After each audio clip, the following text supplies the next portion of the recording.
భూదందాల మీద, భూ కబ్జాల మీద, వాటి నుంచి వచ్చే రియల్ ఎస్టేట్ నుంచి వచ్చే పైసల మీద తప్ప ప్రజల మీద ఆయనకు ప్రేమ లేదు. అందుకే మీరు ఆలోచన చేయండి. 2 ఏళ్లు సరిపోలేదా?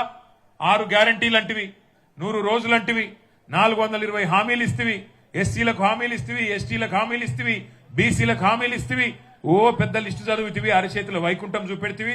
2 ఏళ్ళు అయిపోయాయి, ఏమీ లేదు. అందుకే ఇవాళ ఎందుకు వస్తున్నాయి ఫలితాలు ఇట్లా మీరు ఆలోచించండి. జనరల్ గా ఎప్పుడైనా కూడా సాధారణంగా ఎక్కడైనా ఎలక్షన్ జరిగితే సర్పంచ్ ఎలక్షన్ కానీ, ఎంపీటీసీ కానీ, జెడ్పీటీసీ కానీ ప్రభుత్వం లెవెల్ ఉంటే వాళ్ళకి అనుకూలంగా ఉంటుంది. గతంలో మనం ఉన్నాం ప్రభుత్వంలో 10 ఏళ్ళు, 32 జిల్లా పరిషత్లుంటే 32ంటికి 32 మనమే గెలిచినాం. 143 మున్సిపాలిటీలుంటే 136 మనమే గెలిచినాం. 12,000 గ్రామ పంచాయతీలుంటే 10-11,000 మనమే గెలిచినాం. ఎక్కడో అడుగు బొడుగు ఆడనో ఎన్నో కాంగ్రెస్ వాళ్ళు గెలిచేది. కానీ ఇవాళ పరిస్థితి ఏంది? ఇవి రేవంత్ రెడ్డి సొంతూరు కొండారెడ్డిపల్లి పక్క ఊరు పోల్కంపల్లి మనమే గెలిచినాం, పక్క ఊరు చింతపల్లి మనమే గెలిచినాం. ఆయన వంగూరు మండలంలో, సొంత మండలం వంగూరు మండలంలో మనకే మెజారిటీ ఓట్లు వచ్చినాయి. అచ్చంపేటలో మనకుండే ఒక నాయకుడు, మాజీ ఎమ్మెల్యే, ఆయన వెళ్ళిపోయి ఏం చేసిండు, ఏం సాధించిండు? ఎన్ని ఊర్లు గెలిచిండు? ఎన్ని? అవి కూడా దెబ్బన అడిమారి గుడి దెబ్బలు వచ్చింటాయి 2.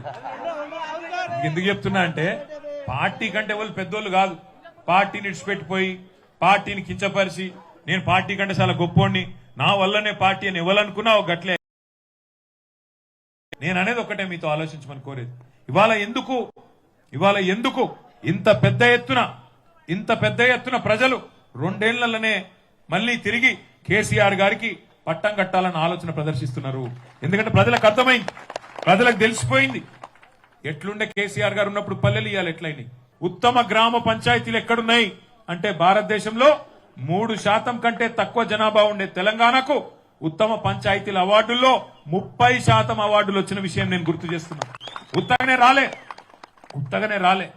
ఊరూరికి ట్యాంకర్ పెట్టి, ఊరూరికి ట్రాక్టర్ పెట్టి, ఊరూరికి నర్సరీ పెట్టి, మొక్కలు పెట్టి, డంపింగ్ యార్డు ఏర్పాటు చేసి, వైకుంఠ ధామం ఏర్పాటు చేసి, పెద్ద మనుషులు తిరిగేందుకు పార్కు, పల్లె ప్రకృతి వనం ఏర్పాటు చేసి, ఇంటింటి ముంగట నల్లా పెట్టి బ్రహ్మాండంగా ఒక పల్లె ఆదర్శ గ్రామం ఎట్లుండాలంటే ఇగో తెలంగాణ పల్లె లెక్క ఉండాలి అని తీర్చిదిద్దింది కేసీఆర్.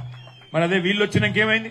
ఇవాళ ట్రాక్టర్ల డీజిల్ వద్దామంటే పైసలు లేవు, ట్యాంకర్ల నీళ్లు వద్దామంటే నీళ్లు లేవు, ఆ డంప్ యార్డులను పట్టించుకున్నోడు లేడు, వైకుంఠ ధామం పట్టించుకున్నోడు లేడు. మొత్తం కంప చెట్లు పెరిగి ఆగమాగం అయిపోయిన పరిస్థితి పల్లెల్లో ఇవాళ కనబడతా ఉన్నది.